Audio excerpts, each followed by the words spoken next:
الساق بالساق إلى ربك يومئذ المساق. Bismillahirrahmanirrahim. Alhamdulillah wassalatu wassalamu ala Rasulillah wa ala alihi wa sahbihi wa man walah, amma ba'd. Kita lanjutkan bacaan kita terhadap syarah kitab Tauhid yang disyarah oleh Asy-Syaikh Abdul Aziz Ibnu Abdullah Ibnu Baz rahimatullah alaih. Sekarang kita masih berada pada halaman 98 mengenai bab ma jaa'a fi ruqa wa tamaim. Bab seputar dalil larangan mengenai ruqyah-ruqyah yang tidak syar'iyah dan juga jimat-jimat yang ada. Kata beliau di sini, fal wajibu ala ahli iman an yatawakkalu 'ala Allah fi kulli umurihim wa an ya'tasimu bihablih wa an ya'tamidu 'alaihi fi kulli syai'. Maka yang wajib atas seorang yang beriman, yang memiliki keimanan, hendaknya mereka bertawakal kepada Allah pada seluruh urusan-urusan mereka. Berserah diri kepada Allah Ta'ala pada setiap atau seluruh urusan-urusan mereka. Wa an ya'tasimu bihablih, dan hendaknya mereka berpegang teguh dengan talinya, itu Al-Qur'an was Sunnah. Wa an ya'tamidu 'alaihi, dan hendaknya mereka bersandarkan atasnya fi kulli syai', pada segala sesuatu. Ma'al akhdhi bil asbab, bersamaan menjalankan atau mengambil sebab-sebab yang syar'iyah ataupun yang mubahah, minal adwiyah, baik berupa obat-obatan, wal a'mal as-salihah, ataupun amalan-amalan yang saleh, wattiqa ma yadur, dan hendaknya berhati-hati menghindarkan diri dari perkara-perkara yang membahayakan. Fal asbabu la budda minha, maka yang namanya sebab itu harus, mau tidak mau sebab harus ditempuh. Walihada qala alaihi salatu wassalam, oleh karena ini Rasulullah sallallahu alaihi wasallam bersabda, ihris ala ma yanfa'uka wasta'in billah wa la ta'jiz. Semangatlah engkau terhadap perkara yang bisa memberikan manfaat kepadamu, dan mintalah pertolongan kepada Allah, dan jangan merasa lemah atau berputus asa. Fal akhdhu bil asbab amrun lazimun la budda minhu. Maka seseorang menjalankan sebab atau mengambil sebab-sebab adalah perkara yang harus, yang barakallahu fikum, pasti diharuskan dengannya. Fa'alal mar'i an yastaqima 'ala ta'atillah allati farada 'alaihi atau allati furida atau farada 'alaihi. Naam. Maka wajib atas seorang an yastaqima 'ala ta'atillah, hendaknya dia senantiasa istiqamah di atas ketaatan kepada Allah, allati farada 'alaihi, Allah telah mewajibkan atasnya. Wa yad'u maharimallah, dan hendaknya senantiasa meninggalkan perkara-perkara yang Allah telah haramkan. Hadhihi asbabu dukhulil jannah wan najati minan nar. Ini merupakan sebab-sebab masuknya ke dalam surga Allah Subhanahu wa taala dan selamat dari api neraka. Wa alaihi an ya'kula wa yashraba wa yata'ata asbab al-'afiyah wa asbab as-salamah li nafsihi minal maut. Dan wajib atasnya untuk makan dan minum serta mendatangi sebab-sebab yang bisa mendatangkan kesehatan atau keselamatan, dan sebab-sebab yang bisa menyelamatkan untuk dirinya dari kematian. Wa ya'khudhu bil asbab al-ukhra, dan hendaknya juga menempuh atau mengambil sebab-sebab yang lain, allati tanfa'uhu, yang bisa memberikan manfaat kepadanya. Min talabi rizqi wal bai' wasyira' waz-zira'ah, baik berupa mencari rezeki, kemudian barakallahu fikum jual beli, waz-zira'ah, dan juga barakallahu fikum bercocok tanam. Kullu hadhihi asbabun syar'iyyah, ini semuanya adalah sebab-sebab yang syar'iyyah, mubah, yang diperbolehkan. Yasta'inu biha 'ala ta'atillah, ya seorang bisa barakallahu fikum bisa mencari bantuan dengannya untuk senantiasa mentaati Allah Subhanahu wa taala. Maksudnya sebab-sebab tadi adalah sebab-sebab yang diperbolehkan dan sebab-sebab yang syar'iyyah yang seseorang bisa barakallahu fikum terbantu atau menjadikan sebab tersebut sebagai bahan untuk membantu agar senantiasa taat kepada Allah Subhanahu wa taala. Wa 'alal istighna' 'amma fi aidin nas, dan hendaknya seseorang itu merasa cukup, merasa tidak butuh dari apa yang ada di tangan manusia, maksudnya tidak minta-minta. Fal asbabu ma baina jaizin wa ma baina wajibin, maka sebab-sebab itu ada yang boleh, ada yang wajib bahkan. fa alaihi an yata'atal asbab al-jaizah wal wajibah. Maka wajib atas seorang untuk mendatangi atau menempuh atau mengerjakan sebab-sebab yang diperbolehkan dan sebab-sebab yang wajib. Wala ya'ba dzalik, dan hendaknya tidak enggan untuk melakukan hal tersebut. Jadi kalau orang sakit kemudian enggak mau berobat, membiarkan penyakitnya dalam keadaan obat ada misalkan, keliru. Karena Rasulullah sudah bersabda dalam hadis yang sahih, ya ibadallah tadawau. Wahai hamba-hamba Allah Ta'ala, berobatlah kalian. Jadi berobat itu tidak ada larangannya, bahkan justru perkara yang syariatkan, termasuk menempuh sebab. Tapi ingat, jangan sampai kita meyakini bahwasanya obat tersebut, obat yang kita konsumsi atau obat yang kita makan atau obat yang kita minum itu adalah apa? Adalah secara zatnya yang menyembuhkan penyakit. Jangan, karena itu nanti masuk dalam kategori syirik apa? Syirik akbar. Barakallahu fiikum. Jadi kalau misalkan dia meyakini obat itulah yang bisa menyembuhkan semua penyakit, barakallahu fikum, tanpa seizin Allah misalkan, itu syirik akbar. Tapi kita hanya meyakini saja bahwasanya itu hanya sebab. Adapun yang menyembuhkan adalah Allah Subhanahu wa taala. Allahul musta'an. Kemudian berikutnya,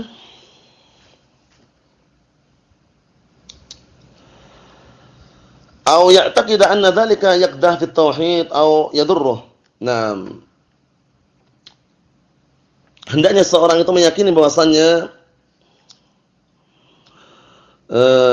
perkara-perkara kesyirikan seperti ruqyah-ruqyah yang tidak syar'i atau yang semisalnya, hendaknya dia meyakini bahwasannya semua itu yaqdah fi tauhid, bisa merusak tauhid, au yadurruh, atau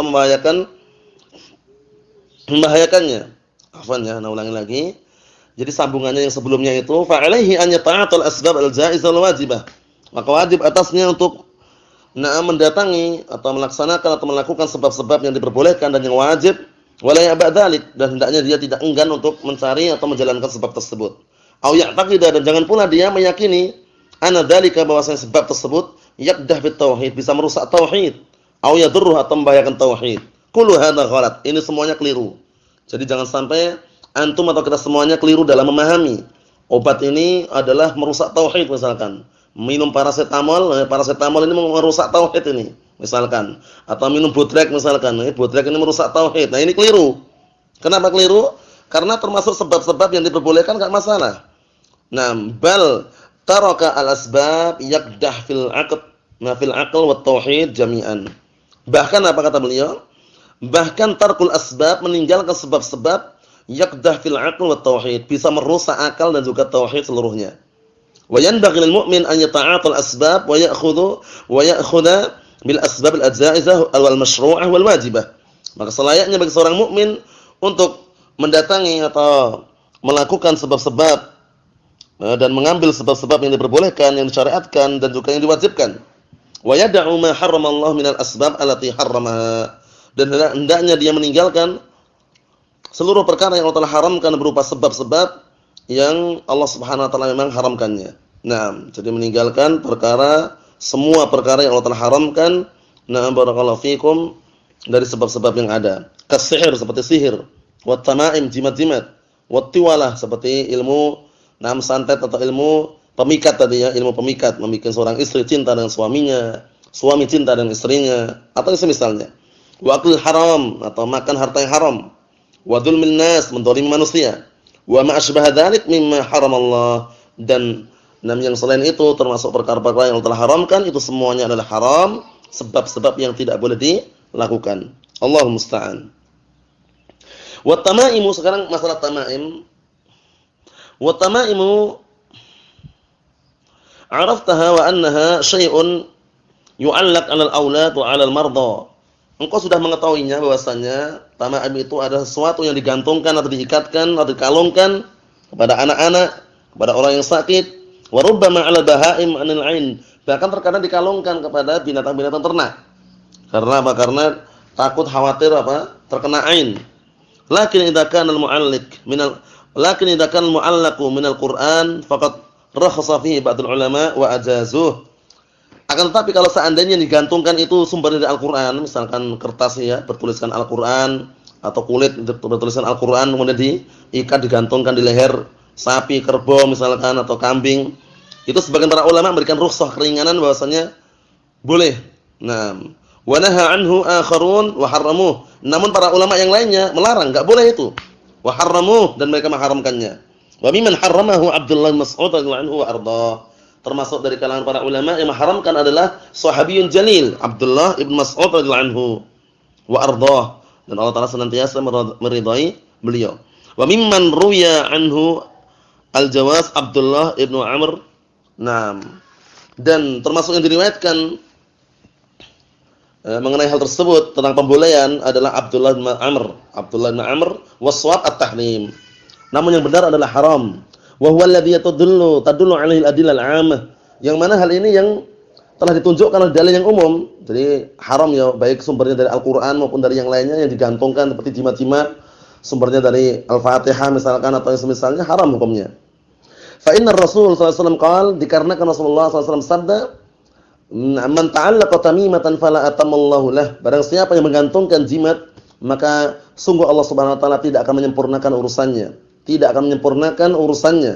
Nah, maksudnya tidak akan berikan kesempurnaan terhadap apa yang dia inginkan. Man ta'allaqa tamimatan faqad asyrak. Barang siapa yang menggantungkan jimat, sungguh dia telah berbuat kesyirikan. Kama taqaddama fil bab as-sabiq, sebagaimana sudah kita lewati pada bab yang telah terdahulu. Wal wajibu nam hasmu hadzal bab wal qada' alaih bil kulliyah. Yang wajib adalah apa? Menutup pintu ini. Barakallahu fikum, dan juga meninggalkan secara keseluruhan. Wa alla yajuzu minhu syai', dan bahwasanya tidak diperbolehkan sedikit pun. Li'annahu mata futihal bab ja'at tamaim al-muharramah wal munkarah. Dikarenakan kapan saja dibuka pintu seperti ini, pintu pembolehan, niscaya akan datang jimat-jimat yang diharamkan dan juga yang mungkar.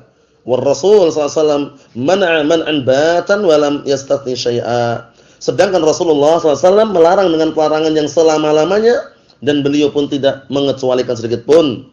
Fa wajaba man'at tamaim nam kulliha. Maka yang wajib adalah apa? Melarang jimat-jimat secara keseluruhan. Amalan bil ahadits al-'ammah, dalam rangka mengamalkan hadis yang umum. Wasaddan lidh-dhara'i syirki wa wasailih, dan juga dalam rangka apa? Saddan, menutup celah-celah, sarana-sarana yang bisa menghantarkan kepada kesyirikan, dan juga menutup apa? Barakallahu fikum, wasilah-wasilah yang bisa menghantarkan kepada kesyirikan. Wa ammar ruqa, adapun ruqyah, fa arafna at-tafsila fiha, sungguh kita sudah mengetahui rinciannya. Wa anna ma kana minha minal ayatil qur'aniyah, dan bahwasanya yang namanya ruqyah kalau seandainya sumbernya dari Al-Qur'an, dari ayat-ayat Al-Qur'an, atau majaa fil ahadits an-nabawiyah, atau yang sumbernya dari hadis-hadis yang sahihah dari hadis Rasulullah sallallahu alaihi wasallam, atau min da'awati ma'rufah, atau dari doa-doa yang sudah dikenal, fala ba'sa biha, maka enggak masalah. Wa ma kana minha majhulan aw fihi mahdhurun syar'i fa innahu yumna'.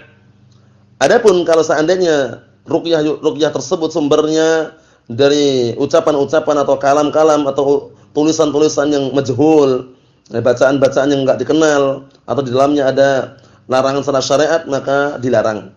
Wa yashtaratu fil jaiz alla ya'tamid 'ala ar-ruqa bi nafsiha. Dan ruqyah diperbolehkan pun tidak boleh apa seseorang apa? Syaratnya apa? Disyaratkan di dalam ruqyah yang diperbolehkan alla ya'tamid, hendaknya orang tidak menyandarkan diri 'ala ar-ruqa bi nafsiha. Tidak boleh menyandarkan diri dengan ruqyah seradatnya. Ruqyah inilah yang menyembuhkan. Nah, itu enggak boleh. Namun ruqyah ini hanya sebab itu. Bal ya'taqidu annaha minal asbab allati syara'aha Allah. Akan tapi bahkan dia yang benar adalah ya'taqidu, dia meyakini annaha, bahwasanya ruqyah tersebut minal asbab, merupakan sebab-sebab allati syara'aha Allah, yang Allah Taala mensyariatkannya. Insyaallah nafa'a biha wa insya'a salabaha naf'a subhanahu wa ta'ala. Jika Allah Taala menghendaki, Allah Taala akan berikan manfaat dengannya. Dan jika Allah Ta'ala menghendaki, maka Allah Ta'ala akan menghilangkan manfaat tersebut. Nah, barakallahu fikum. Yang akan apa? Allah Ta'ala akan menghilangkan manfaat tersebut yang ada pada ruqyah. Maksudnya bagaimana? Tergantung dengan kehendak Allah Ta'ala intinya. Nah, barakallahu fikum. Insyaallah nafa'a biha wa insya'a salabaha nafa'. Naam, subhanahu wa ta'ala. Wa amma sihr, adapun sihir, kulluhu bi jami' anwa'ihi wa mamnu', fa huwa mamnu'. Adapun sihir seluruhnya dengan seluruh jenis-jenis yang ada, sihir putih, sihir hitam, atau sihir-sihir yang ada semuanya, itu mamnu', dilarang. Wa min at-tiwalah allati hiya as-sarf wal 'athf, dan di antaranya juga at-tilawah. Nah, afannya at-tiwalah, afan. Di antaranya juga adalah at-tiwalah allati hiya as-sarf wal 'athf. Itu juga termasuk bentuk apa? Sihir. At-tiwalah ini maksudnya adalah as-sarf wal 'athf. Sarf itu membikin orang benci, Atfu itu bikin orang cinta. Fa hadza mamnu'un wa la yajuz. Yang seperti ini ada dilarang dan tidak diperbolehkan. Li'annahu la yatawassal ilaihi illa bil kufri. Dikarenakan orang tidak akan sampai kepada tingkatan barakallahu fikum penyihir atau tukang sihir atau tukang santet tersebut kecuali apa? Dengan cara kekufuran. Illa bi ta'ati syayatin wa ibadatihim, kecuali dengan cara apa? Mentaati para setan dan menyembah setan tersebut. Fayajibu man'u dzalik, maka wajib man'u dzalik, melarang hal tersebut. Wa sadda babihi bil kulliyah, dan wajib juga apa? Barakallahu fikum saddu babihi bil kulliyah, menutup pintunya dengan secara keseluruhan. Maksudnya menutup semua pintu-pintu kesyirikan, baik itu sihir atau dinamakan dengan nama al-atfu was sarfu atau yang semisalnya. Allahul musta'an. Nasallahu alaihi wasallam. Walhamdulillahirabbil alamin.